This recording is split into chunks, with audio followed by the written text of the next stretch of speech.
Boa noite a todos. Estamos aqui hoje, dia 22 de setembro de 2020, iniciando mais um dia aqui de bate-papo, de conversa, na nossa página Comunidades em Reflexão, né?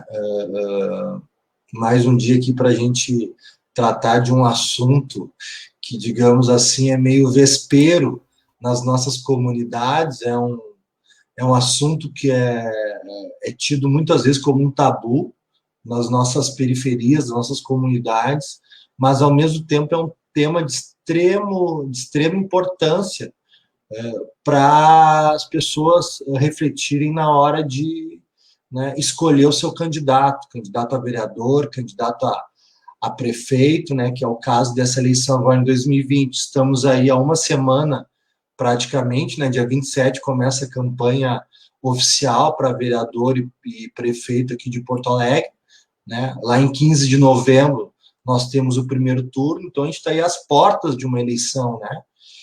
E o que a gente ouve muito nas nossas reuniões, nas nossas conversas, né, caminhando? Eu voto na pessoa, não quero saber do partido político, né? O que me interessa é se é uma boa pessoa. Se é uma boa pessoa, eu voto. Se não, o resto não me interessa. E isso, na verdade, é uma meia-verdade, né? Partindo da compreensão de como funciona o nosso sistema político no Brasil, né? Escolher a pessoa, ela é, digamos, metade do caminho. A outra metade do caminho também escolher e observar e analisar o partido político dessa pessoa, né? Por uma série de considerações que aqui, né, os nossos queridos convidados vão aprofundar esse tema e vão poder nos trazer aqui uma série de informações para a gente entender qual é a importância da gente observar, quando vai escolher um candidato, observar qual é a agremiação, qual é o partido que ele faz parte, né? Então, para isso, para falar de um tema tão importante para as nossas comunidades e, ao mesmo tempo, às vezes, um tema tão polêmico, digamos assim, a gente tem o prazer de convidar aqui dois professores da URGS, né? O professor David Cabroné, professor da Ciência Política da URGS, o professor Marcelo Kunrad, professor da Sociologia da URGS, né? Dois professores que eu tenho um grande respeito, né? E que certamente aqui vão nos proporcionar uma noite de grande aprendizado, né? Porque a ideia é isso mesmo, a gente tratar de todos os temas aqui que são importantes para as nossas comunidades, e sem tabu. Aqui é o espaço que a gente fala sobre partido político, sim, a gente fala sobre esquerda, direita, tudo aquilo que o sistema, de uma maneira ou de outra, tenta passar uma leitura de que não é tema para as nossas comunidades refletir, mas é justamente ao contrário. A gente precisa entender bem como é que é esse sistema que funciona no Brasil.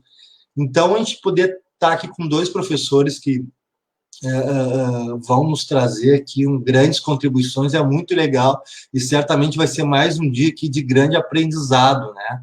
Para a gente poder realmente, lembrando que a gente está em ano eleitoral, então é mais importante ainda a gente poder estar aqui nesse espaço, aprendendo um pouco com esses queridos professores. Queria agradecer já a participação das pessoas que estão entrando, né? A Ana Paula, aluna da URGS, também lá da administração, a Fátima, moradora de comunidade também de Porto Alegre, está sempre junto conosco também, e pedindo, né, lembrando, se possível, as pessoas compartilharem, né, para que outras pessoas também possam participar e estar aqui hoje para realmente ouvir, porque é muito importante o que vai ser dito aqui hoje por esses professores.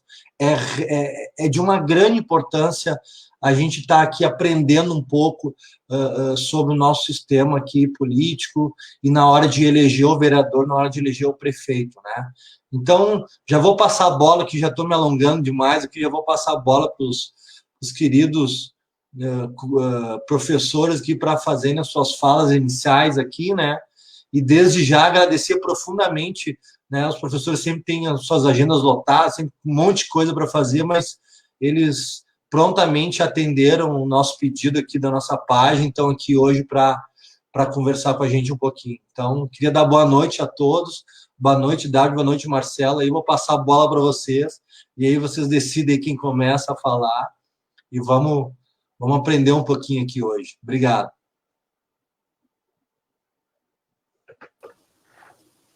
Quem começa? Começo eu? Acho que não sei se o David não congelou, para mim está parado aqui. Não sei Agora se... voltou, eu acho. Voltou? Voltou. Bom, então eu vou começando e aí depois a gente toca o baile. Bom, então, Fabiano, pessoal aí que está acompanhando, né, essa atividade, eu queria boa noite e agradecer o convite, né, de fato, para mim, prazer estar aqui, né, como o Fabiano volta e meia diz aí, quando eu vejo na comunidade de reflexão, nós não estamos lá na ponta da espada, como ele gosta de colocar, mas, enfim, um pouco estar participando e contribuindo nesse processo de quem está envolvido, né, nessa luta comunitária, né, que Porto Alegre é uma cidade que tem uma história, né, super importante de organização e de movimento comunitário. Em grande medida, o que a gente tem de melhorias em termos de serviços urbanos em Porto Alegre, né, nas comunidades, foi conquistado através da organização, ou seja, não caiu do céu, não foi doação de ninguém, foi muita luta, né, de moradores e moradoras que se organizaram, enfim, lutaram por pavimentação, por transporte, por educação, por creche, assistência social e tal. Então, está aqui, né, nesse momento aí de reflexão, né, do movimento comunitário, uma grande contribuição, né. E para nós da universidade é um momento importante também. A universidade, como quase tudo nesse país, está passando por um momento bastante difícil, né, com a nomeação agora na última semana de um reitor que não foi o reitor eleito pela comunidade universitária, né.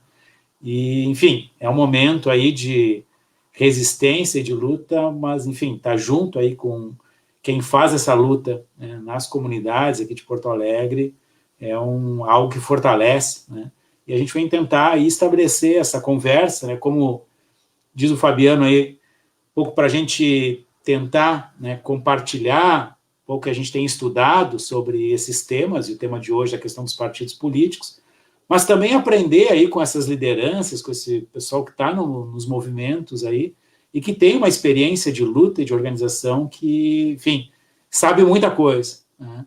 Então, um pouco a gente poder dialogar e trocar um pouco os saberes aí, né? E uma questão, acho que é importante, assim, se a gente for pensar numa cidade como Porto Alegre, né, a maioria da população de Porto Alegre é composta por moradores de comunidades, né? E que, como todo o Brasil, digamos assim, quando a gente vai ver, são esses moradores, essas moradoras que acabam não tendo voz quando a gente pensa em boa parte das decisões que são tomadas na política, né, brasileira, ou seja, os interesses, né, dessa população, que é a maioria, né, na maior parte das vezes é deixado de lado e não é ouvido, fora no momento em que se precisa do voto dessa população, né. Então, agora a gente está num período eleitoral, né, e é um período que, por vezes, aqueles que nunca olharam para as comunidades, né, nos 4 anos dos seus mandatos, agora vêm, né, buscar esses votos, né, porque é nessas comunidades que está o maior potencial de eleger, né, as pessoas. Então, acho que esse é o momento de refletir, né, sobre a política eleitoral, sobre a política partidária, né, para, de fato, responder a esse contexto de forma que os interesses das comunidades sejam levados em conta, né, nas próximas gestões, na próxima legislatura e na Câmara de Vereadores, que vai começar, né. O Fabiano falou, e eu entendo, assim, que o tema dos partidos políticos, o tema de eleições, é um tema que provoca reações que as pessoas não gostam, né, de tocar nesse tema, né. No Brasil, a gente vive uma crise importante, né, da política partidária, das eleições, enfim. Ou seja, existe um processo de descrença e até uma certa demonização da política, né. Ou seja, é comum a gente ouvir no dia a dia a ideia de que todo mundo é corrupto, todo mundo é sem vergonha, né, não tem partido que preste e tal, né. E isso gera um sentimento de ceticismo, ou seja, para que eu vou me preocupar com esse negócio aí se, enfim, isso não dá nada, não sei o quê, né? O problema é que isso dá, sim, né? Ou seja, e se a gente for pensar o pessoal que manda nesse país, seja o pessoal que tem grana, o pessoal que está nas posições, né, que dominam esse país, eles não rejeitam a política, né? E eles investem pesadamente para eleger os seus representantes, tanto para o legislativo quanto para o executivo, né? Ou seja, se a gente for olhar, né, os processos eleitorais, e quem tem sucesso e domina as eleições, em geral, são aqueles que representam os interesses de quem tem uma posição dominante nesse país, né? Então, um pouco, a gente tem que pensar também essa questão de demonizar a política, às vezes é uma tática para desmobilizar a população, para ela não ter interesse de participar, né, e acabar se excluindo da participação política, né? E aí fica o campo solto, né, para quem já tem uma posição privilegiada na sociedade brasileira, e a gente não pode esquecer que a gente está num dos países mais desiguais do mundo, né? Ou seja, a gente tem uma pequena minoria que concentra quase toda a riqueza desse país, né? Então, esse pessoal aí, né, eles nunca deixam, né, as eleições, a política, enfim, os partidos de lado. Ao contrário, a maior parte, né, dos partidos, enfim, representa os seus interesses. Está ali exatamente para defender os seus interesses. Eu estava buscando aqui para a nossa conversa hoje alguns dados sobre a Câmara Municipal aqui de Porto Alegre, né? Só para a gente ter uma ideia, digamos assim, a gente tem 36 vereadores, né? Quantas mulheres a gente tem na Câmara Municipal de Porto Alegre como vereadores? 5. De 36 vereadores, né, nós temos 5 mulheres. E as mulheres, elas são 55%, ou seja, mais da metade do eleitorado de Porto Alegre são mulheres. Agora, quando a gente vê quem está representado, né, são os homens, né? Ou seja, quais interesses que vão ser defendidos e quais não vão, né? Bom, e a gente vai ver pior, quantos vereadores negros a gente tem em Porto Alegre? 2. A gente tem um vereador e uma vereadora negros, ou seja, 23% da população de Porto Alegre é negro. Mas quando a gente vai olhar na representação na Câmara de Vereadores, né, só 6% dos vereadores são vereadores negros. Bom, 26 dos 36 vereadores têm mais de 50 anos. Ou seja, os interesses, digamos assim, de pessoal mais velho, de pessoal da juventude, enfim, em geral não está bem representado na Câmara de Vereadores, né? E quase 1/4 da Câmara de Vereadores de Porto Alegre, né, tem mais de R$1 milhão de patrimônio. Bom, que interesses são representados na Câmara de Vereadores, né? Se a gente for olhar para o Congresso Nacional, é a mesma coisa, né? Ou seja, pessoas mais pobres, pessoas de baixa escolaridade, pessoas negras, mulheres, ou seja, em geral, estão mal representados, ou até são praticamente excluídos, né, do ponto de vista dos seus interesses, né, serem representados, né? Então, por isso, essa questão da participação eleitoral, né, ela é muito importante, né? Por quê? Porque, de fato, se a gente não tem, né, a representação, se a gente não tem representantes, né, que defendam os nossos interesses nesses espaços, outros vão ocupar esse espaço e vão ter os seus interesses defendidos, né? Então, aqui eu acho que tem uma questão, né, que é muito importante a gente discutir, né, que apesar de todas as críticas que a gente tem que ter, né, e deve ter, aos problemas que existem nos partidos, nas eleições, no legislativo, no executivo, se nós não estamos lá disputando e ocupando esses espaços, outros vão fazer isso e vão usar esses espaços para defender os seus interesses, né? Na política, assim como na natureza, não tem vácuo, né? Ou seja, se não se ocupa esse espaço, outros vão lá, ocupam e usam esse espaço para defender os seus interesses, né? Então, nesse sentido, acho que é muito importante essa discussão que o Fabiano está provocando, né? Apesar, né, do pessoal não gostar, eu acho que a gente tem que encarar de frente, porque a gente está decidindo o nosso futuro também. Ou seja, não é simplesmente quem é que vai sentar na cadeira por 4 anos, mas é quem é que vai elaborar leis, quem é que vai decidir sobre políticas públicas que depois vão estar afetando, né, o nosso dia a dia. E aí a segunda questão que eu queria falar, e aí eu termino, né, essa papo inicial, é a questão dos partidos políticos, né? Ou seja, partidos são importantes, né? Ou é tudo a mesma coisa? E o que importa é a pessoa, né? Se a gente pode dizer que todos os partidos são iguais, né? E que o que interessa é a pessoa, simplesmente, que eu vou votar, né? Bom, primeiro, obviamente que as pessoas importam, né? Ou seja, tu tem pessoas que têm compromissos, né, com determinadas causas, com determinados valores, né, e que isso é importante, né? Ou seja, o voto é, de fato, uma confiança, né? Confia em alguém, enfim, e o eleitor, digamos assim, ele vai, né, votar naquele que ele consegue ter uma confiança, né, por mínimo que seja, naquele processo, né?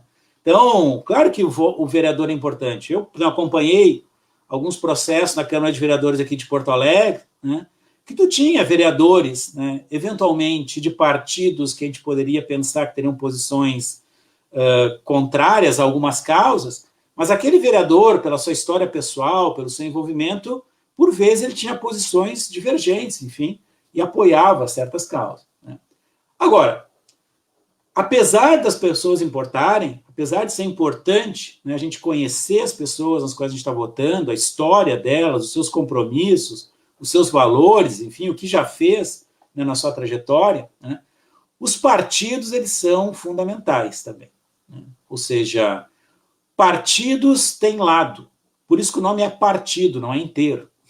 O partido representa uma parte, e essa parte significa uma parte dos interesses da sociedade, significa uma parte das posições, das ideologias, enfim, que existem na sociedade, né?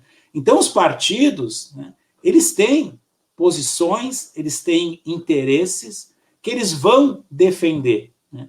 E quem compõe esses partidos, querendo ou não, vai ser pressionado para defender essas posições, esses interesses, né? Claro, primeiro se espera que as pessoas procurem um partido com o qual eles já tenham afinidade de interesses, de posições ideológicas e tal, né? Mas mesmo quando tem a certa discordância, né, as pessoas vão ser pressionadas pelo partido para seguir a posição do partido, né? E aí, obviamente, se a gente tem partidos, se a gente fala de esquerda e direita, né? Bom, o que diferencia esquerda e direita? Um dos pontos básicos, se a gente for pensar, né, em teoria política, enfim, né, é como é que o partido se posiciona em relação à questão da igualdade, né? Ou seja, o que seria uma posição de esquerda é uma posição, né, de defesa de políticas que gerem mais igualdade, né? O que seria uma posição de direita é defender políticas que mantenham a situação como está, né? Especialmente no caso brasileiro, uma situação de desigualdade extrema, né? Bom, obviamente, quando alguém, né, se elege por um partido de esquerda, a expectativa é que ela tenha uma posição de defesa de igualdade, né? E alguém que se elege por um partido de direita vai defender um projeto e interesses baseados na desigualdade, na defesa, digamos assim, né, do que está aí, do status quo, como a gente fala, né? Bom, se eu sou alguém, né, que me beneficio de uma situação de desigualdade, bom, nada mais racional do que votar num partido que defenda, né, que sustente uma situação de desigualdade. Agora, se eu sou alguém que sou prejudicado pela situação de desigualdade, né, espera-se que tente mudar essa situação, né? E aí se espera-se que vote em partidos que defendam políticas que gerem mais igualdade, né? Então, partidos têm lado, partidos têm posições, e a gente precisa avaliar isso, né? Por quê? Porque os partidos, eles têm vários mecanismos para controlar os seus partidários, e particularmente os eleitos, né? Ou seja, os partidos, eles controlam o acesso, né, que os membros do partido têm, por exemplo, aos recursos do partido, né? A gente está vendo agora toda uma polêmica que houve de direcionamento dos recursos partidários para as candidaturas negras, por exemplo, para estimular a representação de candidatos negros, né? Ou seja, a gente tem uma disputa sobre isso, né? Os partidos, eles controlam o acesso a cargos, né? Cargos no próprio partido, mas também cargos em governos, né? Se o cara vai contra a posição do partido, ele vai ser escanteado, né? Partidos controlam indicações para posições de destaque, né? Partidos, eles controlam quem vai falar em nome do partido na mídia, por exemplo, vai ter visibilidade ou não vai ter visibilidade, né? Então, partidos, eles são importantes, né? Eles tendem a controlar os votos dos seus representantes, dos seus membros, que são eleitos, né? E as pesquisas mostram que, na maior parte das vezes, os membros dos partidos, eles seguem as orientações partidárias na hora de votar. Eles votam em conjunto, né? Então, assim, apesar, né, de, por vezes, a gente não avaliar o partido, mas avaliar a pessoa, né, é importante saber, né, que essa pessoa, na maior parte das vezes, ou sempre, vai votar de acordo com as suas posições partidárias, né? Então, aqui é algo importante para a gente avaliar, ou seja, qual é a posição e qual é o interesse que o partido defende. Isso, né, como é que isso me prejudica ou me contribui, né, para os meus interesses, para eu ter os meus interesses atendidos, defendidos e tal. Então, eu acho que essa questão, né, da gente pensar, né, que, de um lado, é importante a participação política, porque quem não participa, né, acaba sendo excluído, não tendo representação, e aí não tendo voz nas decisões, e seus interesses não vão ser levados em conta, né? E é preciso pensar que partidos políticos são centrais num sistema como o brasileiro, né? E aí, a depender do partido político, né, por mais que a pessoa seja uma pessoa legal, bem intencionada, querida, simpática, de confiança, ela não vai querer ou não vai poder defender os interesses, né, que são os meus interesses, né? E, por vezes, vai defender posições e interesses que são contrários, né, àquilo que eu, enfim, preciso ou que eu defendo. Então, isso a gente precisa avaliar nesse momento. Então, para começar um pouco a nossa conversa, seria isso, né? Obrigado, Marcelo. Já passando a palavra para o David. Só antes eu queria mandar um abraço aqui para as pessoas que estão entrando aqui, se manifestando, mandar um abraço para o Vitor, um militante comunitário lá do Morro Santana, né? Tem um projeto muito legal que se chama Repórter Popular, faz um belíssimo trabalho lá, uma nova geração de militantes comunitários, muito legal, Vitor, um abraço para ti também. A Rosane, militante, né, do movimento antirracista, candidata a vereadora em Viamão, né? Boa sorte, Rosane, na campanha. Igualmente a Estela, professora aqui da rede municipal, né?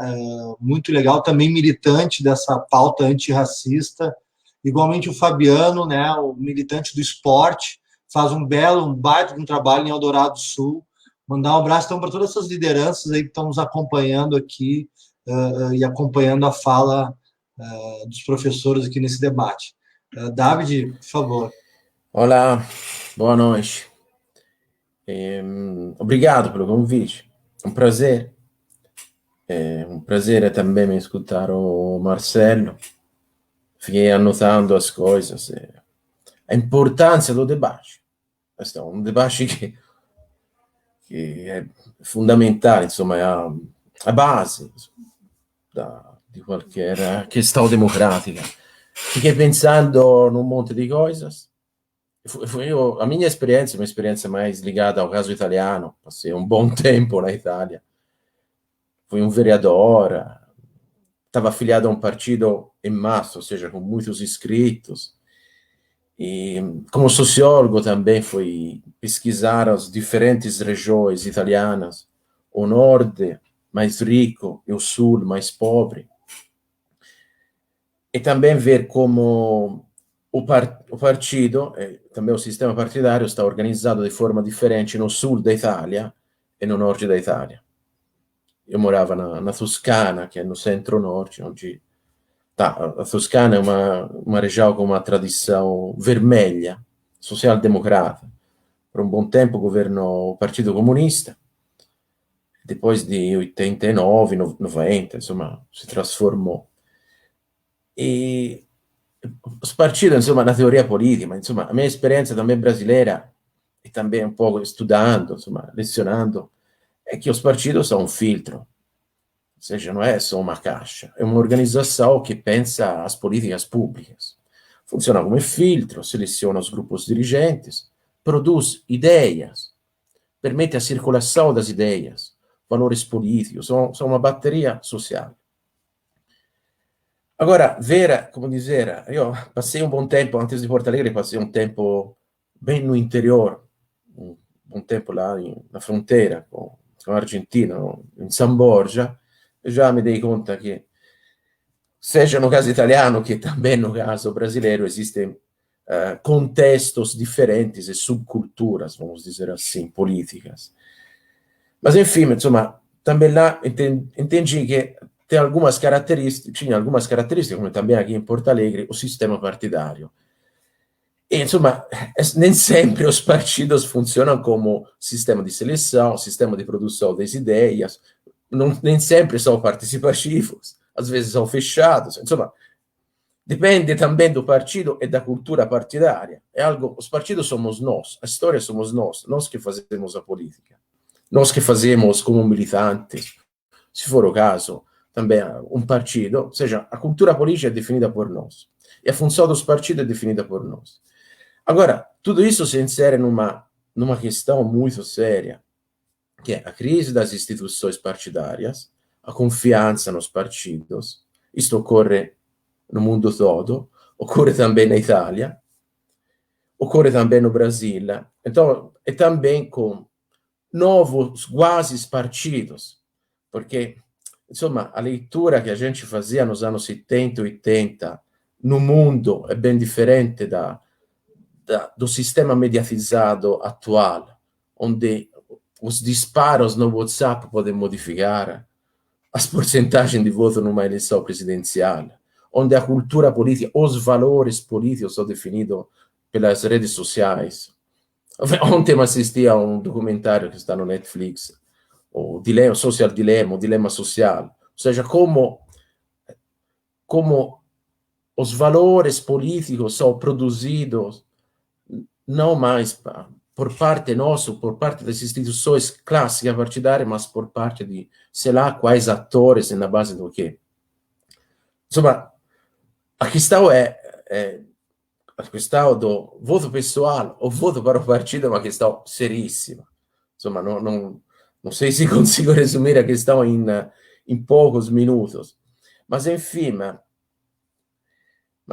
também nesses dias que são tempos de eleição, estava lendo alguns programas eleitorais aqui em Porto Alegre, fiquei pensando também como uma experiência como administrador, ainda que italiano, insomma, eu me pergunto como responder às demandas das comunidades. Como responder a uma demanda política. É uma questão seríssima. Porque os partidos deveriam, de alguma forma, estamos no mundo partidário, ainda não estamos no mundo da policy, da política, mas os partidos deveriam recolher as demandas sociais. E em Porto Alegre tem demandas sociais importantíssimas. Agora, a questão que não sei se vou conseguir responder é que o governo de uma cidade é só uma. Ou seja, a palavra até governum era o timone dos navios romanos. Indicava o rumo que o navio devia seguir. A ideia de governo é que tu tens só um rumo. Ou seja, quanto mais fragmentado e instável é o ambiente político partidário, quanto mais será complicado determinar o rumo de um governo. Ou seja, o sistema partidário é, por sua natureza, complexo. Não é simples o governo de uma cidade com 1 milhão de habitantes. Não é simples nem o governo de uma cidade com 20 mil habitantes. Tem muitas questões, são complexas. Então, como dizer, a forma melhor, mais eficiente, mais eficaz é pensar uma política. Até porque o prefeito tem uma responsabilidade enorme. Tem uma responsabilidade sobre a vida das pessoas, a educação das pessoas, a mobilidade das pessoas, a qualidade de vida de um monte de gente. Então, um ambiente partidário, um ambiente institucional extremamente fragmentado, onde ganha aquela cultura per la quale io confio in una persona, so che la politica di una persona non è la politica di una Camera di Vereadores, non è la politica di un prefetto e un governo. Ou seja, para resolver, ou quanto menos dar a resposta melhor às demandas de uma comunidade, tem que pensar uma estratégia. Não dá para pensar 20 estratégias diferentes. Só que se numa Câmara de 20, 36, tu tem dimensões políticas diferentes e fragmentadas que respondem a interesses diferentes, pensar o rumo de uma cidade, aliás, falando sempre, cidade é a polis, daqui a palavra política, a política se fala na cidade, já a comunidade é uma região da cidade, mas o interesse da política é a polis, é a cidade toda. Porque ainda que, porque é verdade que tem as comunidades com problemas reais, mas o governo é o governo da cidade. Ou seja, o interesse, de qualquer forma, é o interesse coletivo. E estes mundos, muitas vezes distantes, na verdade, pertencem ao mesmo governo local. Então tem que também pensar essas dimensões. E tudo isso não pode passar pelos interesses diversificados, de vereadores diversificados que prometem, sei lá o quê, a um cidadão, um eleitor em troca do voto. Ou seja, passam por um sistema, deveriam passar por um sistema diferente de projeto político. Esse é o projeto político partidário, por isso que tem um candidato, e por isso que essa é a nossa policy, é a nossa política. E nem sempre occorre in Porto Alegre. A pratica politica, di fatto, partito non si torna mai partito, si torna impresariato elettorale. Tu non trocca mais un progetto politico pelo voto. Ou seja, io ti ofereço uma proposta elaborada num partido, pensada, com candidatos sérios que estão selecionados. Eu ti ofereço a pessoa e muitas vezes se oferece algo simbolico, tem uma troca simbolica entre vereador, candidato e eleitor. Quando se promete o nome das ruas.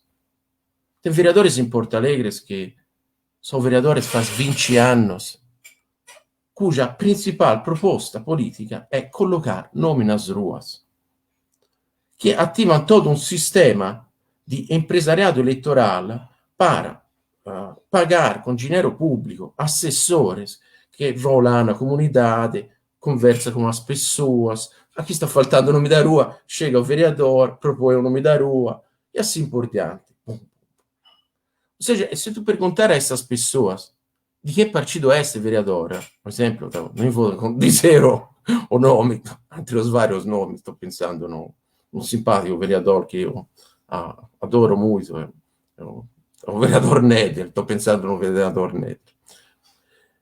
O vereador Neder nem se apresenta com o símbolo do PP, ou seja, não existe nem mais a recolocação entre o vereador e o partido de pertencimento. Não se sabe mais de onde vem o vereador, não se sabe mais qual é a trajetória política partidária do vereador, e não se sabe mais qual é o partido dele, a proposta partidária dele. Ou seja, a proposta partidária eleva o debate se torna institucional. Quando o debate se torna pessoal, o debate não perde de valor, ou seja, estão votando aqui, a boa pessoa, sim, tá bom, mas tu está numa Câmara de Vereador, tu responde a um sistema institucional que também, de alguma forma, te controla, um sistema partidário. O governo é só tu tem que ter só uma estratégia, não é que tu pode ter políticas diferentes para interesses coletivos, para um problema público. E, insomma, sto un po' improvvisando, teria muitas coisas para... Oggi fiquei impressionato. Estava acompanhando um grupo no WhatsApp, um grupo de vizinhos. E aconteceu aqui no bairro, eu moro na região sul, que assaltaram 2 casas. E foi, insomma, a cosa foi pesada, no mesmo dia. E, insomma, começaram a falar, fiquei impressionado, porque vamos pagar mais dinheiro para colocar alguém armado aqui. Vamos conversar com o cara que controla a segurança aqui. Ou seja, tipo, 300 mensagens no grupo do WhatsApp. Insomma, não vi uma questão do tipo, mas a segurança pública. Uma questão do tipo, mas o município que está fazendo? Ou seja, fiquei muito impressionado, porque um problema que é público, a segurança, se tornou algo privato. E a risposta a um problema público é sempre, poderia fazer muitos outros exemplos, algo privado que remete de novo a esta coisa, para fechar, que eu encontrei nas regiões do sul da Itália, os particularismos, as relações pessoais assimétricas, o clientelismo, e também um sistema partidário extremamente frágil, que para mim não ajuda. Não são as instituições do desenvolvimento, não são as instituições do governo local eficaz. Ou seja, todo esse sistema cultural de valores, políticos, culturais, caracterizado também entre os vários elementos, pelo voto pessoal, como dizer, rafforza todo um sistema de instituições que não favorecem uma qualidade de vida melhor. Na cidade e em outros níveis também ocorre mais ou menos a mesma coisa. É muito legal, estava aqui atentamente ouvindo aqui o Marcelo, ouvindo o David, né? Esse nível de debate que vocês propõem aqui, esse nível de reflexão, ele traz uma impressão que eu particularmente tenho, né, muito grande, que essa confusão muitas vezes que se trava, né, sobre o que é um debate de um determinado assunto que deveria se dar de uma maneira pública, né, como o David falou, a segurança, como o Marcelo falou, a questão dos partidos políticos, e que muitas vezes há uma confusão sobre essas esferas e as pessoas às vezes têm muita dificuldade de pensar sobre isso, né, por uma série de causas, mas esse é um cenário que eu, que milito nas comunidades, vejo muito essa dificuldade de travar muitas vezes esse tipo de debate. Queria, antes de passar a bola para vocês, eu queria trazer aqui hoje eu consegui fazer uma lição de casa, então teve alguns pontos jurídicos que eu queria trazer para o debate também, que eu acho que é fundamental para a gente poder refletir junto aqui com as nossas companheiras e companheiros que estão nos acompanhando. Queria mandar um abraço aqui para o Fernando Bilibil, companheiro, também professor da URGS, que está aqui junto. Ele fez uma pergunta aqui que logo em seguida eu já vou passar a bola aqui para os professores também, para poder pensar junto. Mandar um abraço para a Jace também, que está aqui junto, moradora de comunidade também, né? Muito legal a gente poder estar aqui com espaço para as comunidades, né? Para a gente justamente tratar de assuntos que nós, que nascemos e crescemos em comunidades, muitas vezes sempre o sistema nos colocou como assuntos que a gente não deveria se apropriar, a gente não deveria falar. E partido político é um desses assuntos, né? Sempre foi um tabu para falar em partido político. E aí eu queria trazer que tem uma lei no Brasil que se chama Lei dos Partidos Políticos. O que diz essa lei no artigo 22? Eu não vou ler aqui literalmente o artigo, senão ia ser uma chatice do cão. Mas o que diz esse artigo em outras palavras aqui? Ele diz o seguinte, ó, que o parlamentar, veja bem, vamos pegar aqui o caso do vereador. Temos aqui um candidato a vereador em Porto Alegre que vai lá e, pum, se elege. Ah, que bonito, vai lá, um dos 36 vereadores da nossa Câmara de Vereadores, né? O que diz a lei? A lei diz o seguinte, ó, se ele se desfiliar do partido, ele perde o mandato dele.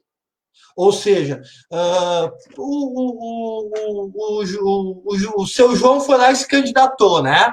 Beleza, ele se elegeu.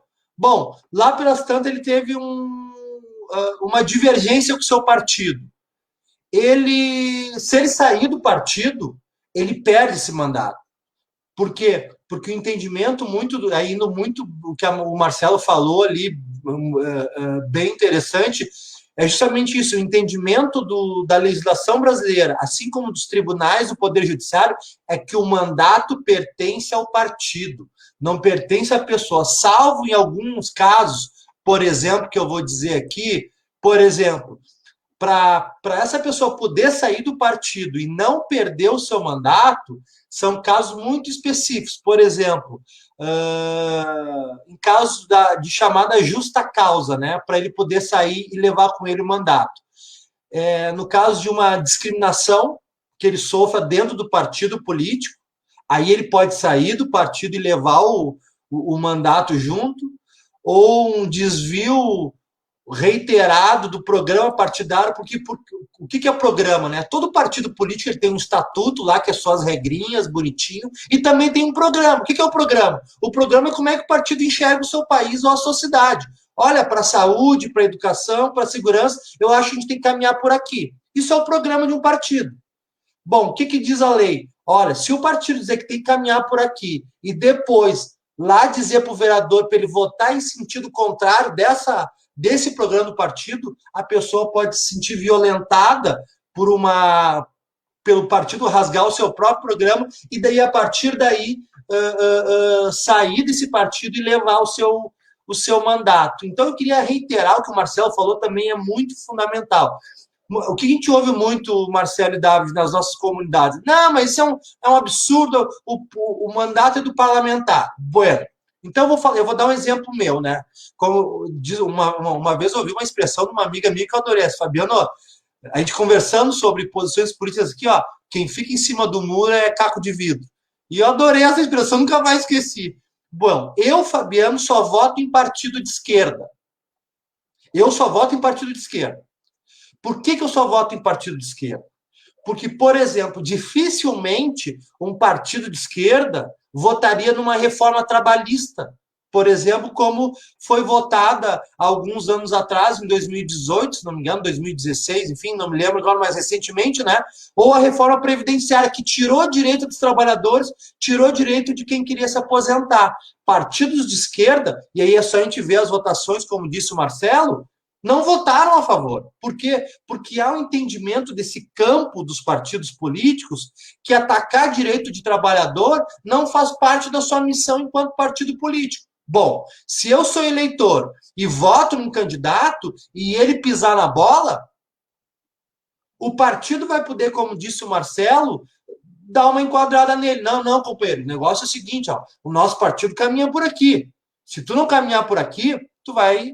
né, sofrer as consequências aqui conforme determina a legislação. Então, acima de tudo, isso que o Marcelo falou, e depois o David também mencionou, isso é uma segurança para nós, para mim, eleitor, que quero votar numa pessoa, mas quero que ela siga uma determinada postura. Agora, por exemplo, no México, nós temos mandatos individuais, né, que pessoas não precisam estar afiliadas a nenhum partido político. O que significa isso?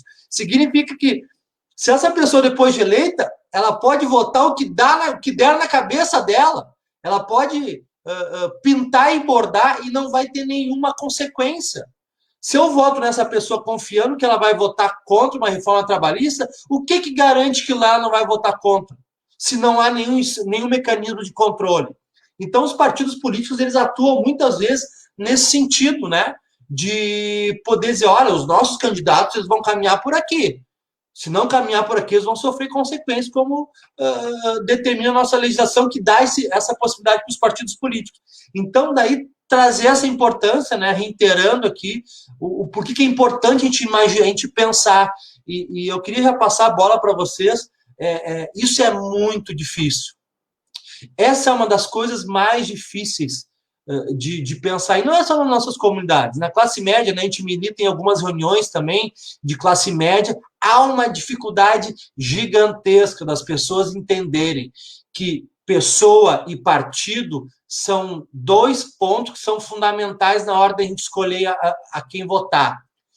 Esse é um debate que, olha, os grandes meios de comunicação passam tanta porcaria que poderia determinar um espaço na sua programação para fazer esse tipo de esclarecimento, por exemplo, porque realmente há uma dificuldade muito grande de compreensão nesse sentido e sempre se reduz àquela reflexão de que, não, Fabiano, eu voto na pessoa e o partido dane-se. E depois, como foi dito aqui mesmo, a pessoa, em grande medida, vai seguir a cartilha do partido, sim. E isso é uma garantia para o eleitor. Então, eu queria passar para vocês também essa bola, né, trazer essa dimensão mais jurídica, que há uma legislação que determina isso, e há um porquê, como foi dito pelos professores, né, isso não é por acaso, né, para que a gente tenha algum tipo de garantia. Claro que tem suas contradições, os partidos pisam na bola, mas em termos gerais, a gente observar as votações nas câmaras de vereadores, vamos pegar a nossa eleição aqui, a gente olhar a Câmara de Vereadores aqui e ver as votações, né, dos vereadores, a gente vê claramente os campos partidários, como é que eles entendem os assuntos pertinentes à cidade e cada um se posiciona de uma maneira.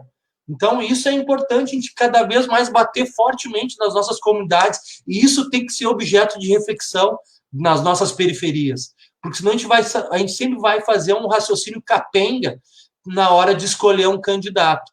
Então, eu queria passar a bola para vocês aqui, trazendo aqui para vocês uma pergunta também do Billy, né? Ele diz o seguinte, ó, uma pergunta: seria possível vislumbrar uma imagem objetiva para a relação política partidária e política comunitária, dinâmica de interação entre movimentos populares, associação de moradores, em especial em territórios de periferia, periféricos? Que imagem seria essa? E como pensar essa imagem diante das redes sociais? Então, essa relação política e relação política partidária e política comunitária, como é que se daria essa relação, na opinião de vocês? Perguntinha bem fácil que o Billy fez aí. Bom, vou dar um espetáculo aí sobre algumas coisas. Assim, né? Não, primeiro, eu acho que o Fabiano trouxe algo que é bem importante, assim, que às vezes é difícil a gente perceber, não porque as pessoas tenham problemas de conhecimento para conseguir entender as coisas. Acho que um dos grandes problemas que a gente tem é a desinformação, sabe? E a desinformação como estratégia política mesmo. Ou seja, aquilo que o David falou, essa questão das redes sociais hoje, né? Esse bombardeio. Eu gosto de falar mentira, o pessoal gosta muito de fake news, mas na verdade é mentira. Ou seja, a circulação de mentiras, né, que a gente já não sabe mais o que é verdade e o que não é, né? O tempo todo as pessoas falando, né, de várias... enfim, de várias mensagens circulando e a dificuldade, né, de saber o que é verdade ou não, isso de fato torna para a população muito difícil entender, né, em quem a gente pode confiar hoje. Né?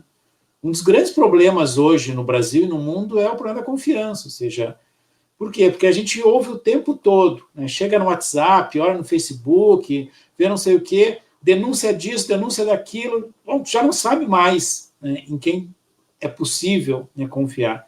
Então, isso eu acho que é uma das grandes dificuldades hoje, e as redes sociais, enfim, elas aumentaram isso, né, muito mais. Esse é um problema hoje global, né? Esse documentário aí do Netflix sobre as redes e tal, traz isso muito à tona, ou seja, a gente está vendo, né, um problema hoje que está gerando problemas políticos, em quem confiar, como saber quem está dizendo a verdade, né? Por quê? Porque as informações que a gente recebe chega tudo distorcido, né? Agora, independentemente disso, isso que o Fabiano falou, ou seja, a política partidária afeta a nossa vida cotidiana, ou seja, o preço da passagem do ônibus, né, a qualidade do serviço público que é oferecido, enfim, tudo isso, né, é decidido por políticos que vêm de partidos políticos e são eleitos, né, por nós. E as decisões deles e delas vão afetar o nosso cotidiano, né? Então, gostemos ou não, né, o processo eleitoral, enfim, a atuação dos partidos afeta a nossa vida, né? A gente vai deixar outros decidirem isso pela gente ou a gente vai disputar, né, isso? Então, acho que aqui tem uma questão que é bem importante. Agora, eu queria chamar algo que não está na nossa discussão, mas que eu acho também importante, aí para pensar essa relação entre política partidária e política comunitária, né, é que nos anos 80, quando veio a redemocratização, já havia uma crítica aos partidos políticos, né, já havia uma crítica à política representativa, à política eleitoral. E por isso que lá na redemocratização se defendeu a participação e o controle social, né.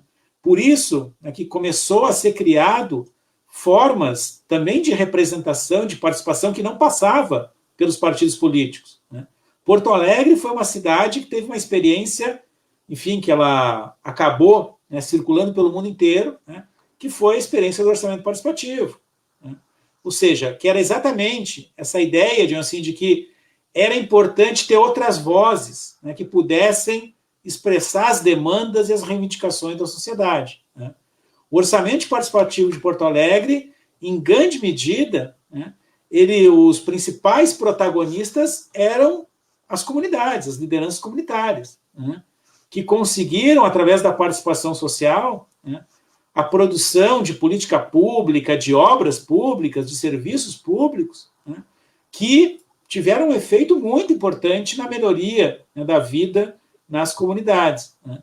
Então, essa combinação, né, entre a representação partidária, né, a expressão dos nossos interesses, das nossas demandas, das nossas posições a partir do voto, mas também a organização, a mobilização popular, né, e a luta para ter espaços, né, de participação direta da população, né, que ela possa expressar seus interesses, suas demandas, eu acho que é uma forma de enriquecer a democracia, né.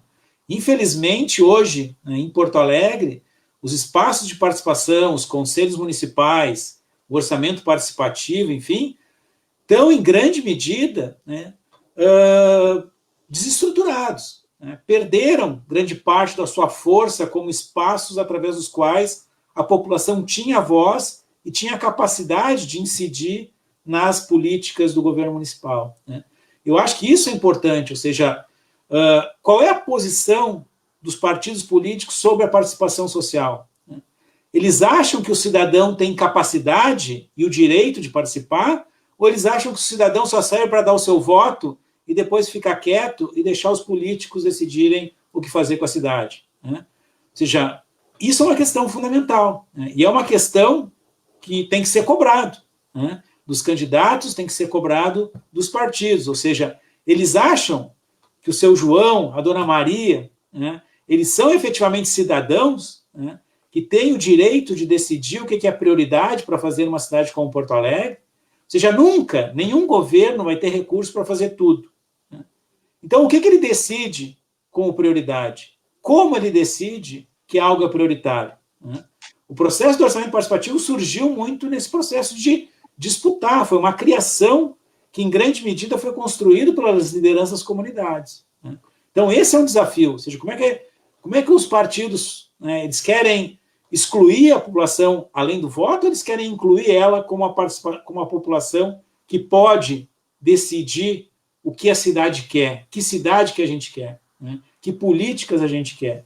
Então, eu acho que esse é um desafio, assim, né, e essa relação, né, da política partidária com a política comunitária, né, eu acho que ela passa também por essa abertura de espaços para que as comunidades possam se expressar, para que as comunidades possam participar da discussão sobre o presente e o futuro da cidade. E isso está em jogo agora na eleição municipal, ou seja, quem é que defende a participação social? Quem é que defende o direito do cidadão participar das discussões do orçamento público, né? Esse é um debate que eu acho que a gente tem que também fazer, ou seja, os partidos têm limite para fazer a representação. Não é à toa que o David falou que é uma crise no mundo inteiro em relação aos partidos políticos, né? E a gente tem que achar outros caminhos, sem esquecer da importância dos partidos, né, mas também outros caminhos de fazer com que a nossa voz tenha efeito, tenha impacto.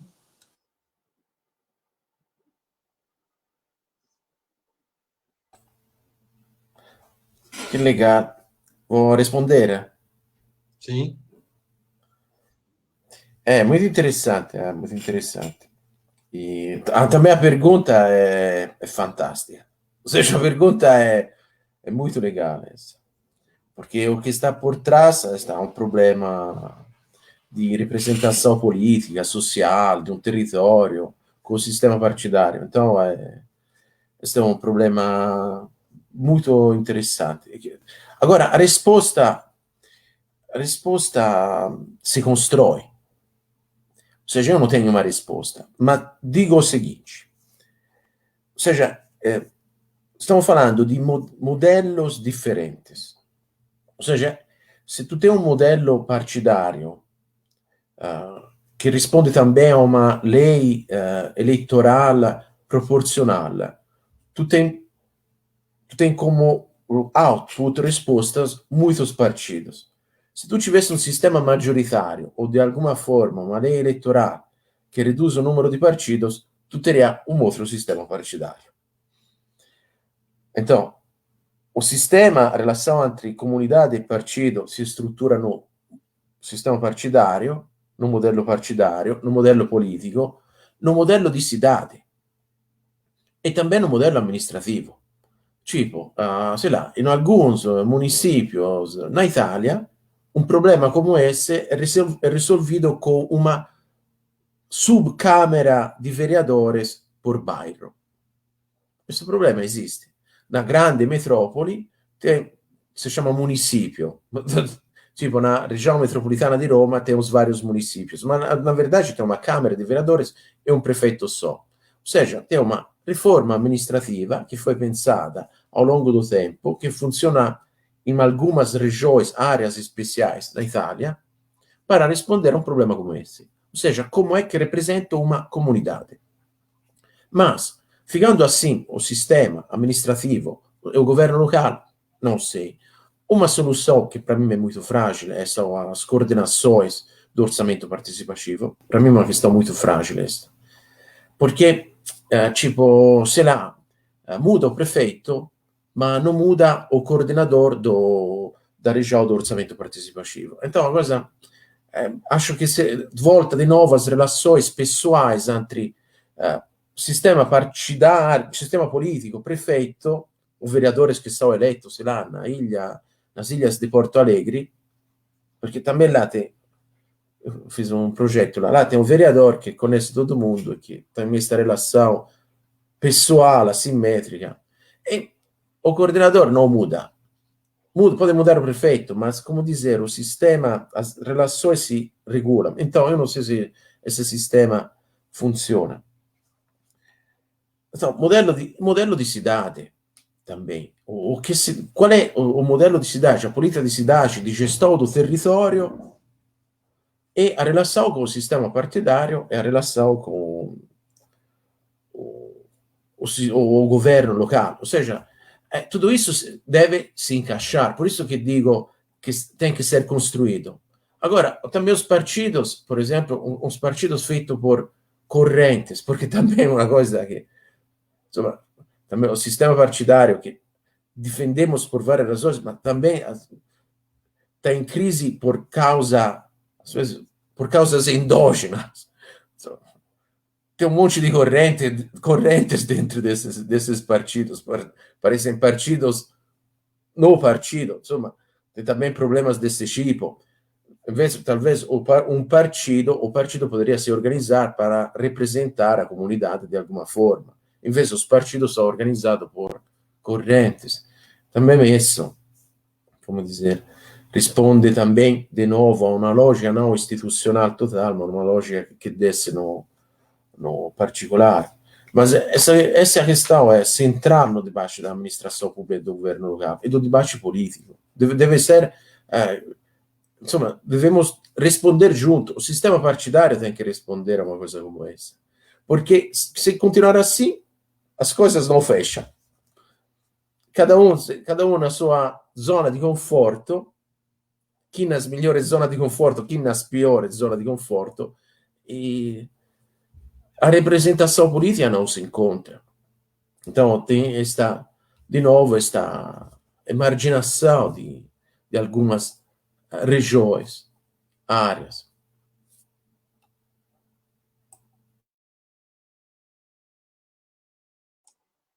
Essas colocações de vocês aí acabam me levando para uma dimensão,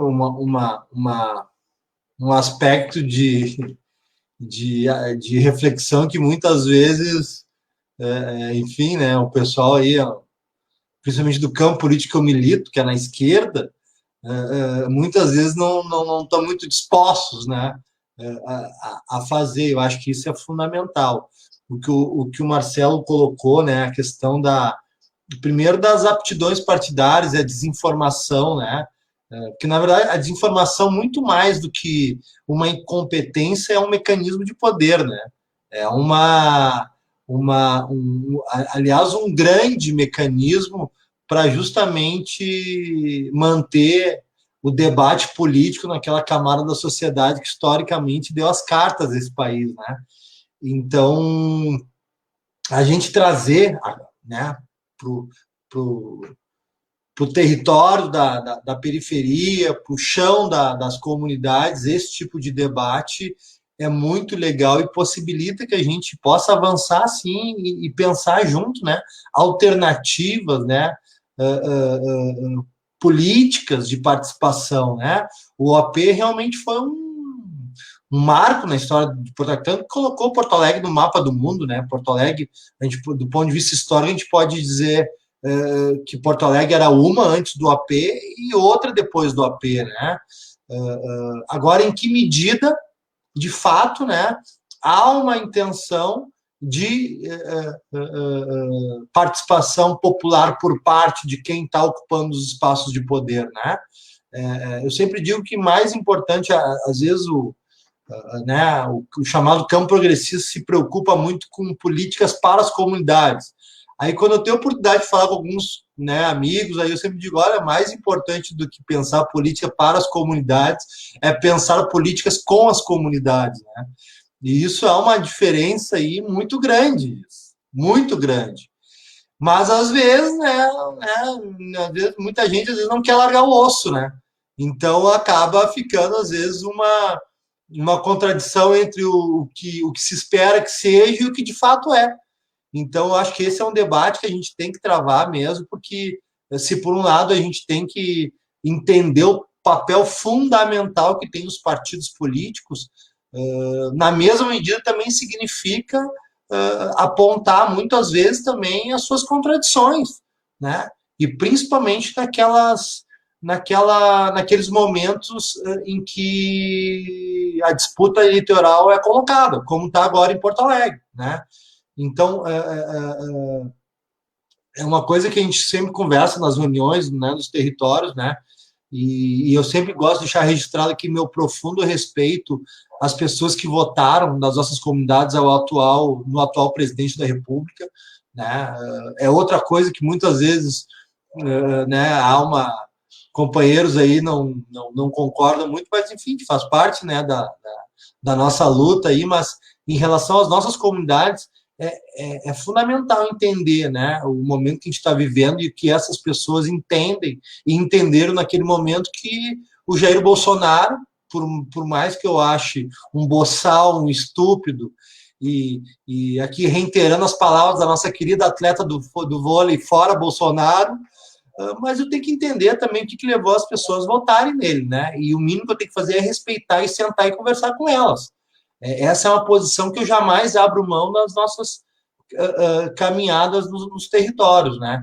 E isso passa, né, por uma avaliação dos partidos políticos do chamado campo da esquerda, né, do campo da progressista. Se há, como disse o Marcelo, uma interpretação, e realmente a história demonstra isso, que os partidos da esquerda, eles sempre tiveram, digamos, um alinhamento da luta pela igualdade social, né? Isso, a história demonstra isso. E a direita sempre lutando pela permanência do que está aí historicamente colocado no nosso país.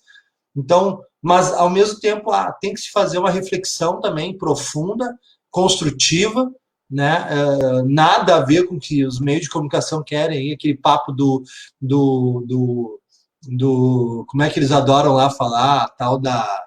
Como é que eles... Agora me fugiu a palavra, que é o tal do... não é confissão, uma autorreflexão em público. Eles gostam muito de dizer isso para o PT lá, né? Tem que fazer uma autocrítica. Obrigado, Marcelo. Você tem que fazer uma autocrítica. Na verdade, eles não querem autocrítica. Eles querem uma autodestruição em praça pública de um partido de esquerda. É isso que eles querem no Brasil. Eles não estão interessados com autocrítica. Agora, os partidos têm que fazer essa autocrítica. E essa autocrítica tem que ser apresentada para a sociedade, mostrando claramente uma mudança de rumo do seu comportamento, dos seus caminhos a serem construídos daqui por diante. É essa autocrítica que a gente tem que esperar do nosso campo, né? E isso passa também por um debate com nossas comunidades sobre a importância desses partidos, né? E aí eu queria passar a bola para vocês, justamente nessa vocação, né, dos partidos políticos no Brasil, né, do ponto de vista histórico. Aqui no Brasil é possível, o próprio PT, né, aqui a gente dá nome, sem problema nenhum. O PT, eu digo isso sem problema nenhum, o PT é um dos partidos que tem uma das histórias mais bonitas do planeta, do ponto de vista da sua construção, né? É um partido que vem do sindicalismo, é um partido que vem da classe trabalhadora, é um partido que teve também uma participação importante de intelectuais, mas foi um partido que se construiu muito nisso, né? Aí eu pergunto, no atual momento, é possível a gente construir, a gente pensar um partido político com uma veia de participação popular ao extremo, digamos, talvez revolucionária, usando uma palavra mais romântica? É possível a gente pensar hoje um partido com esse perfil de construção através do protagonismo das periferias?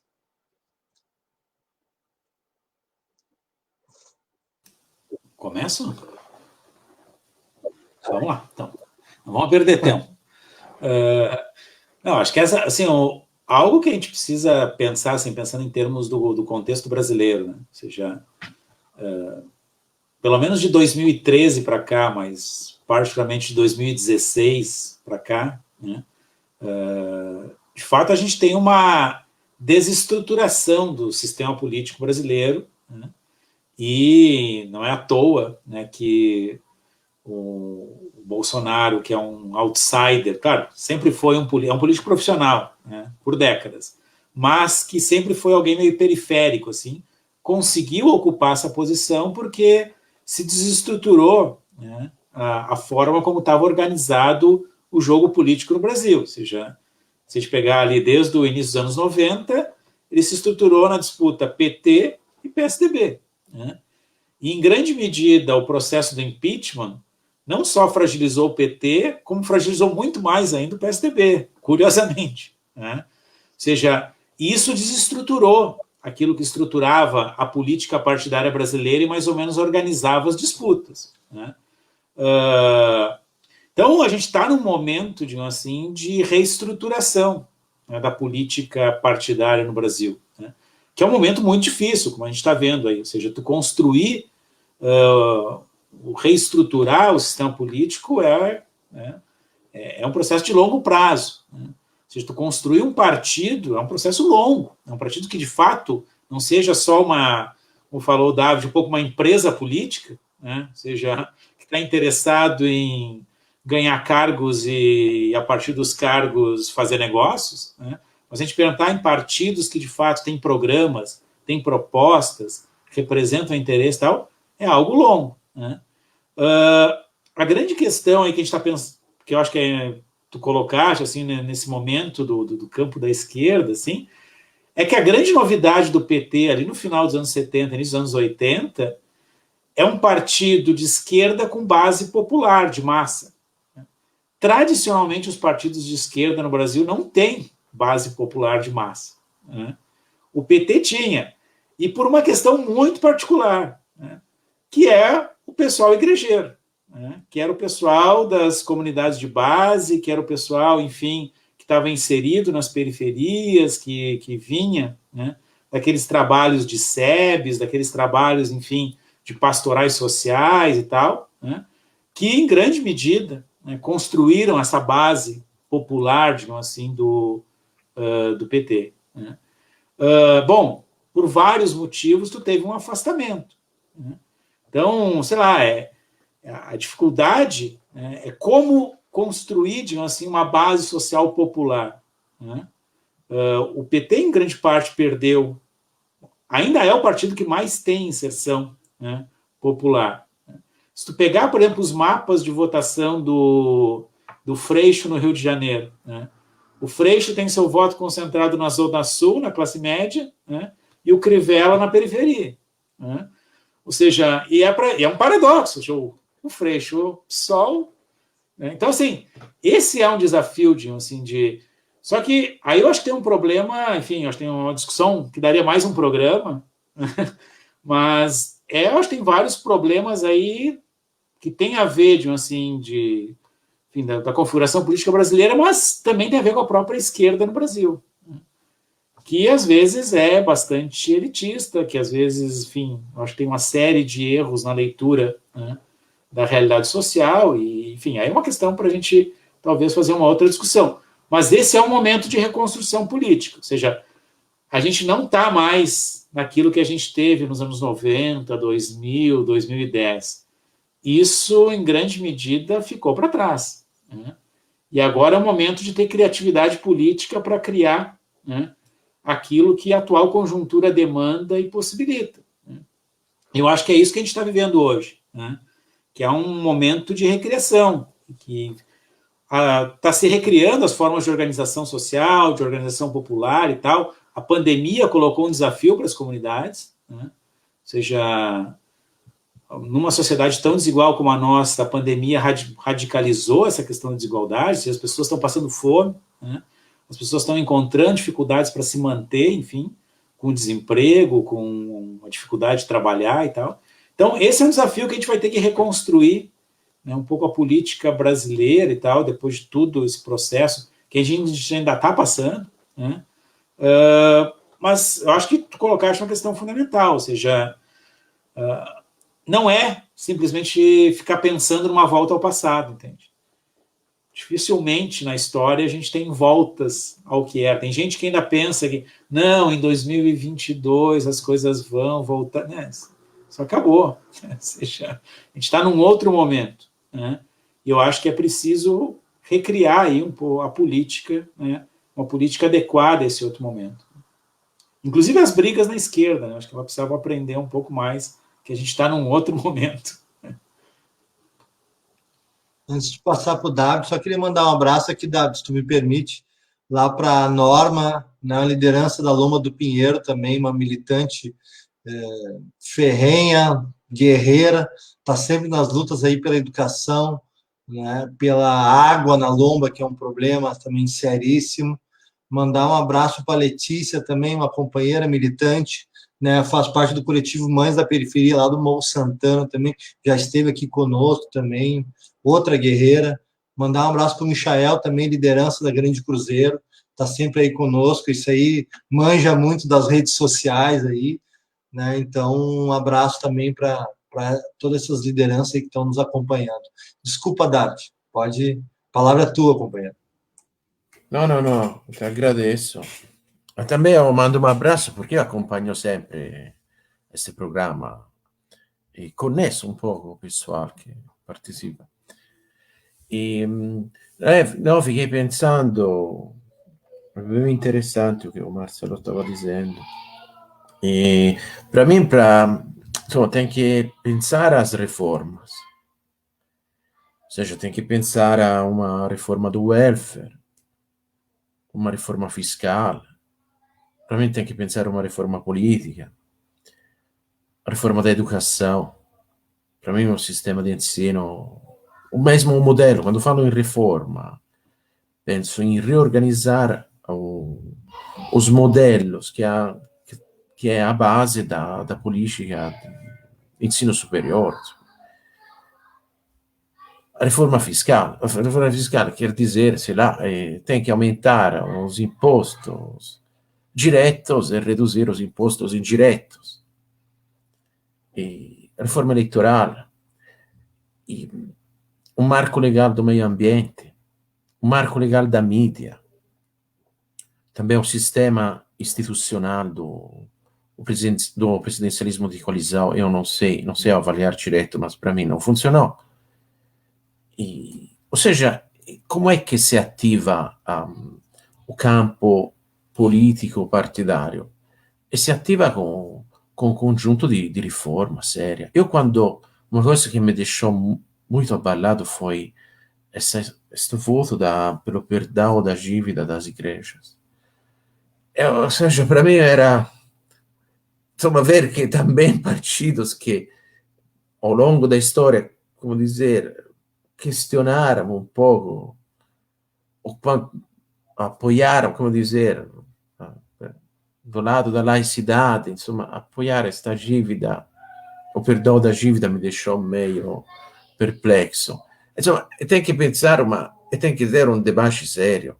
Agora, eu acho que, como dizer, nós aqui estamos tentando um pouco, mas a dimensão deste debate é limitada, insomma, ainda que goste do programa, mas, insomma, é um grupo limitado, mas deveria ser um debate que envolve a liderança partidária, as lideranças políticas de um país, a mídia de um país, aí que tu ativa tudo um sistema, até porque esse é o futuro, eu não sei, ou seja, o Brasil daqui a 10 anos, eu não sei o que vai ser, ou seja, a vida das novas gerações, eu não sei em que país vou viver, o que está ocorrendo nesses dias é um horror tremendo, ou seja, algo surreal, as queimadas no Pantanal, as frases hoje de Bolsonaro, é uma coisa, na ONU, é uma coisa que, bom, será que é um país, não é normal, é surreal, é algo desse tipo, só que precisamos de projeto, conhecer os limites, entender, é algo que se constrói também no profissionalismo político, é algo muito sério, ou seja, uma reforma partidária relacionada a uma riforma eleitoral é algo que se organiza no detalhe, ou seja, tem que ter expertise, profissionais, que analisam tudo. A riforma do welfare não é qualquer coisa, é pensar se o welfare brasileiro, em vez de ser este mix entre o liberal e o social-democrata, aposta no modelo social-democrata. Não existe no mundo um sistema como o sistema brasileiro que funcione. Os países fizeram escolhas. O modelo conservador na Alemanha, social-democrata nos países escandinavos, ou seja, são escolhas. Como também a lei eleitoral é um sistema partidário, o sistema do governo local, ou seja, são escolhas que um país tem que fazer. E, insomma, todo mundo, os países do mundo passaram por reforma. O que eu digo sempre essa é uma frase que eu digo sempre nos últimos anos, se a esquerda não faz as reformas, chega a direita e vai fazer as reformas. Isso é o que vai acontecer. A reforma do trabalho. Insomma. Depois não pensamos no problema da fragmentação partidária, a fragmentação da representação do trabalho, dos trabalhadores, o sistema sindical brasileiro. Insomma, não está funcionando o sistema das relações trabalhistas. A organização do sindicalismo único na base territorial é algo que remete mesmo a Getúlio Vargas. Insomma, temos outros modelos de relações trabalhistas. E assim por diante. Aí tu começa a falar de algo sério. Aí tu começa a criar uma cultura do algo sério. Porque uma sociedade complexa ou é enfrentada seriamente, mesmo porque é complexa, ou alguém prevalece com propostas meio loucas e frágeis, como a atual parte, nem é um partido, é um clã que está governando.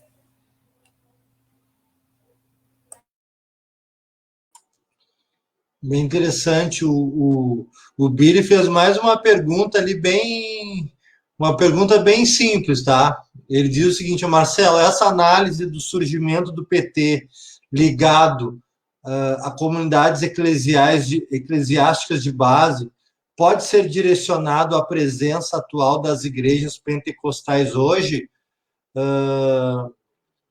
Neste sentido, qual a relação de inspiração, imaginário e mobilização coletiva da religião na dinâmica política? Passo a bola aí para vocês. Bom, esse é outro tema polêmico, né? Essa questão da relação entre religião e política. Desculpa, só mandar um abraço Fala, aqui, a fala, Fátima fala. Cardoso. Ela é envolvida com um projeto muito legal de cursinho pré-vestibular na Zona Norte, também do Emancipa, muito legal lá. Então, mandar um abração para ela. Já esteve aqui conosco também, uma guerreira aí de Porto Alegre. Desculpa, Marcelo. Beleza. Não, essa questão da relação entre religião e política, tá? Ou seja, religião, acho que ou seja, por mais que tenha essa questão da laicidade, do Estado laico, enfim, ou seja, num país como o Brasil, né, um país no qual a sua população enfim, a questão da religiosidade é central para a população do ponto de vista de seus valores, do ponto de vista da sua forma de ver o mundo, enfim, não há como separar a questão da religiosidade da política, né? E se a gente for pensar nos movimentos populares na história do Brasil, né, os movimentos populares, em grande medida, se construíram a partir, né, de uma conexão entre religião e política. Desde os movimentos messiânicos na história brasileira e tal, se pegar os movimentos populares da redemocratização, quase todos os movimentos populares surgiram a partir dessa conexão entre religião e política. A tradução, por exemplo, essa conexão entre marxismo e cristianismo, né, que a teologia da libertação fez, né, ela foi o grande motivador das pessoas se envolverem, né, nas lutas sociais e políticas daquele período. Ela deu sentido para aquela luta, né? E acho que esse, para mim, é um dos problemas, assim, que eu comentei, por exemplo, na questão da esquerda, né? Eu acho que a crítica a certos elementos conservadores, assim, na prática política, certos atores religiosos, em alguns casos descamba por uma condenação, por uma crítica da religiosidade popular, né, que é um desastre, né? Por quê? Porque, enfim, não é porque a pessoa tenha uma determinada vinculação religiosa que isso faz dela mais ou menos conservadora, mais ou menos progressista, né? Então, hoje, por exemplo, a gente está fazendo uma pesquisa exatamente sobre isso, religião e política, né? E é muito interessante, por exemplo, tu tem vários grupos, lideranças, enfim, do meio pentecostal, evangélico, por exemplo, que têm uma postura política progressista, né? Obviamente que tem certas posições, né, que têm a ver com a sua fé, né? Agora, transformar, digamos assim, alguém que tem certas posições sobre certas questões sociais, enfim, morais, orientadas por sua fé, transformar isso automaticamente em alguém que é um conservador e, pior ainda, um fascista, eu acho que é desastroso do ponto de vista enfim, do debate político, né? Porque impede, né, que se dialogue com essa população, porque se parte, digamos assim, que ela tem que, ou ela renega a sua fé, ou ela é inaceitável. Isso, ao meu ver, é um preconceito, principalmente de uma esquerda mais escolarizada, mais intelectualizada, né, que gostaria de ter uma política europeia, né, gostaria de ter uma política de intelectuais do primeiro mundo, né, e não lidar com o povo real, né, que tem a sua fé e que, em grande medida, sobrevive a condições dramáticas de vida exatamente porque tem uma fé que lhe dá esperança, enfim, dá força para continuar vivendo. Então, isso para mim é uma questão central hoje no Brasil, ou seja, um erro, eu acho, né, de posicionamento, né, enfim, de boa parte aí do campo da esquerda, dos ditos progressistas, né, que são incapazes de estabelecer um diálogo porque partem de uma rejeição da religiosidade, da espiritualidade, enfim, de boa parte da população. Ou seja, a gente tem uma população que mais de 90% é cristã. Bom, se tu vai entrar em luta com o cristianismo, meu amigo, tchau. Entende? Então, aqui, para mim, é uma questão de, enfim, de respeito, de compreensão, né? Porque, senão, não é possível estabelecer o diálogo, né? E esse é um desafio histórico, de assim, né? Tem que pensar, de assim, que boa parte do pensamento da esquerda mais tradicional é uma importação europeia, né? E aí a gente tem que pensar, né, o quanto, né, isso, de fato, por vezes, assim, não é uma forma também que gera outras formas de preconceito, né? Curiosamente, entre setores que, em princípio, deveriam estar lutando, né, a favor, enfim, da população, enfim, mais precarizada e tal. Então, esse eu acho que é um desafio, acho que é uma questão central, assim, né? E se não for resolvida, né, eu acho. Mas acho que a gente vê vários movimentos surgindo, né? Até teve essa semana tinha uma manifestação lá na URGS, né, contra a questão da nomeação aí do reitor ilegítimo, aí tinha um grupo de estudantes que era cristãos contra o fascismo, né? Achei muito legal, porque em geral os estudantes têm vergonha de afirmar, por exemplo, sua crença, porque no ambiente do movimento universitário tem um preconceito contra alguém que tem uma crença religiosa, né? Achei que já é um sinal de que algumas coisas estão mudando, né? Mas é um debate super importante para ser feito. Antes de passar para o Davi, mandar um abraço para o Alex, grande militante da Associação dos Catadores de Materiais Recicláveis também, né? Vem passando um perrengue muito grande com essa pandemia, né? Esse guerreiro aí está sempre na luta também. Então, um abração aí. David, a palavra é tua, meu amigo. Sì, no, io fico... E também mando um abraço para o Alex, que encontrei antes da pandemia, encontrava mais. Mas assisto às lives do Alex, são bem legais. As considerações do Marcelo são bem... Me despertam interesse, fiquei pensando até, me questionando. Mas, enfim, tem que pensar também que os partidos, a CDU tem uma inspiração católica, a democracia cristã na Itália, o partido católico, assim, na Espanha. Insomma, a dimensão religiosa perpassou por muitos países europeus. Só que o que para mim é importante é a dinâmica, ou seja, o que ocorreu e o que ocorre e o que pode ocorrer, acontecer. Ou seja, nos últimos tempos, as periferias foram abandonadas por associações laicas ou partidos e foram conquistadas por pequenas igrejas evangélicas. Ou seja, a dinâmica que está ocorrendo é uma substituição da dimensão política da laicidade por uma dimensão religiosa da política. Então, eu entendo que tem que entender, tem essa dimensão, foi bem colocada pelo Marcelo, só que, como dizer, a boa gestão, se tu é evangélico, budista ou católico, sei lá, a boa gestão passa pelo bom gestor, por um bom projeto político. Ou seja, eu acredito na laicidade da gestão e da estrutura administrativa. E penso que, como dizer, o avanço seria reduzir o campo de invasão.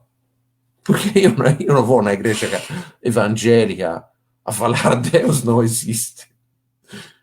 Mas a igreja evangélica está entrando na ciência dizendo a ciência não existe, é tudo Deus. Ou seja, há uma invasão tremenda. Ou seja, é uma coisa que... Ou seja, é uma coisa sem controle. Tem uma bancada evangélica que é a mais poderosa no Congresso. O perdão da dívida. Depois, tem também princípios que nós não conseguimos debater esses princípios. Aquela dívida é só dívidas trabalhistas. Ou seja, tem princípio religioso, morais e também princípios trabalhistas, insomma, valores do trabalho, insomma, perdoamos uma dívida, vamos dizer, que para mim afeta um pouco a moral. E, insomma, a coisa muda sem... Ou seja, o pastor que morre num prostíbulo, na piscina, afogado de uma semana atrás. Ou seja, tem um efeito. os escândalos que ocorrem na igreja evangélica têm um efeito na igreja evangélica. Eu sei que a pessoa precisa de fé, porque talvez é a única coisa, aliás, nem sempre, mas geralmente gratuita. Só que, insomma, acho que esta fé está conquistando espaço depois de espaço. Depois não sei bem se esta fé se estrutura, se relaciona com outros princípios políticos, com o ambientalismo. Insomma, é uma coisa, a religião é uma questão muito... Não é aquele engajamento político, religioso, que misturava as coisas e tinha uma dinâmica. Aí é uma coisa um pouco repressora do indivíduo, uma coisa meio antiga. Então isso me preoccupa um po'. Insomma, fico me questionando, insomma, sobre tem também números e pesquisas que contam bem a questão. É um bom ponto de reflexão essa. Uma boa questão.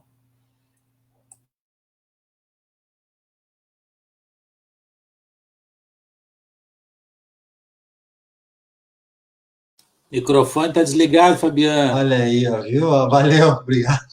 A gente fecha aqui, na hora de lembrar é um problema. Bueno, então a gente vai para 1h30 de conversa, né? 1h30 de troca de experiência, troca de ideias, troca de conhecimento, né? Que é o grande objetivo dessa página aqui para as nossas comunidades. Então, por mim, eu ficaria mais 1h30 ouvindo aqui o Marcelo e o David aqui. Certamente a gente teria aqui inúmeros assuntos para aprofundar a partir do que já foi colocado aqui, porque realmente são temas que atravessam totalmente a nossa realidade, o nosso dia a dia, né? Isso é muito bacana, porque a gente abordou um tema tão fundamental, porque, como já foi dito aqui pelo David, pelo Marcelo, o pão que a gente compra ali na esquina está impregnado de política, né? Tudo atravessa, né? Eu sempre lembro de uma frase do Frei Beto, que a gente teve o prazer de tê-lo aqui conversando. Ele disse uma frase muito simples, mas muito verdadeira, né? Que eles Fabiano, muito simples: quem não gosta de política é governado por quem gosta. E é a mais pura verdade mesmo. Então, a gente ter esse momento de reflexão é muito bacana, né? Muito importante. Então, eu queria, né, já indo, a gente se encaminhando para o encerramento aqui, queria agradecer profundamente as pessoas que, durante todo o tempo, se manifestaram, aquelas que entraram durante a nossa conversa, assim como aquelas que também não se manifestaram, mas que nos acompanharam aqui nesse momento de conversa, de bate-papo aqui na nossa página, né? E agradecer também os professores, né, que disponibilizaram o seu tempo aqui para estar conversando conosco, né?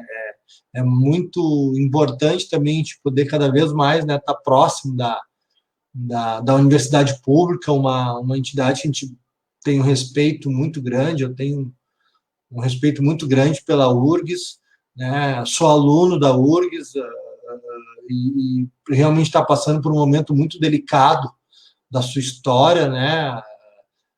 A sua autonomia sendo atacada pelo governo federal, né? A consulta pública que foi feita, como na fala inicial do Marcelo aqui, eu acho que vale reiterar, a consulta pública que foi feita dentro da URGS para apontar o seu reitor não foi respeitado por aquele boçal do governo do presidente Jair Bolsonaro, né? Indicando uma outra pessoa que não foi a mais votada, né? Isso numa afronta aos princípios da democracia mais básica de um país civilizado, que é respeitar a autonomia das universidades. Isso não foi feito, né? O governo que se diz o suprassumo da democracia, a todo momento ataca a democracia, né? Então, também deixar aqui registrado, mais como militante comunitário do que como aluno da URGS, deixar também registrada a nossa solidariedade para os professores da URGS, para toda a comunidade dessa instituição que é tão importante, é uma das universidades mais importantes da América Latina, é a nossa Universidade Federal do Rio Grande do Sul, e ela está passando por um momento muito difícil. Então, é mais uma trincheira de luta aí que a gente não pode se furtar também. Então, agradecer né? A palavra é essa, gratidão, né? Passo a bola aí para os convidados para encerrar, que já virou uma tradição aqui, né? O encerramento pelos nossos convidados e já deixar também aqui o convite para um outro momento, a gente também conversar sobre assuntos que sejam pertinentes para as nossas periferias, para as nossas comunidades, né? Então, um grande abraço a todos aí e até uma próxima. A palavra está com vocês.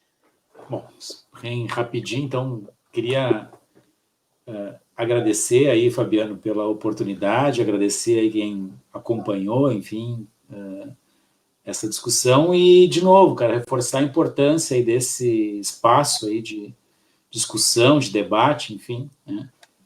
A gente falou aqui que, às vezes, as redes sociais, enfim, a nova tecnologia aí tem trazido dificuldades do ponto de vista de desinformação, de fake news e tal, mas, ao mesmo tempo, tem propiciado que vozes que, enfim, às vezes não tinham espaço, consigam agora, né, ocupar aí, né, o espaço, as discussões. Então, queria te agradecer muito e, enfim, dizer que é super importante, né, esse espaço de reflexão mesmo, ou seja, de fato, né, as comunidades, né, assumam esse protagonismo aí de ser um ator político, ser um ator de proposição, de reflexão, enfim, né, de reivindicação. E, enfim, parabéns aí pelo trabalho, que é fundamental, né, se de fato a gente quiser enfrentar aí todos os desafios que a gente tem que enfrentar num momento aí tão complicado. Então, um abração aí, queria agradecer e a oportunidade de estar junto com o David também, né, de estar aprendendo, né, trocando um pouco aí nessa noite. Um abração, então. Valeu.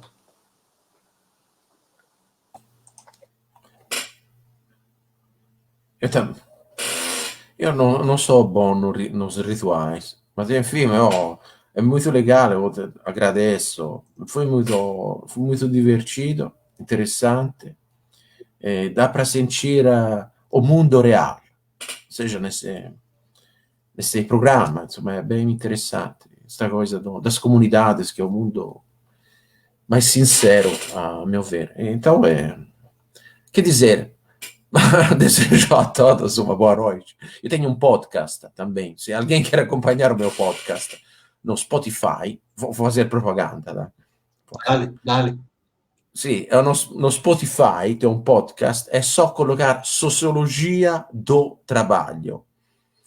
Aí tem algumas coisas. Eu nem falo, eu não falo. Falam os outros. Eu só entrevistas que coloco lá. E tem gente que escuta. Chegamos até 15 download na última semana. Estamos crescendo. Mas, enfim, te agradeço também. Estava lendo as perguntas aqui, alguns comentários. Tinha um comentário, estamos ficando sem tempo. Uau, isso é muito profundo, esta coisa. Muito bacana. Agradeço Marcelo, agradeço Fabiano e aos nossos amigos aqui. Valeu, então. Obrigado a todos aí. Uma boa noite e até uma próxima aí. Sobreviveremos.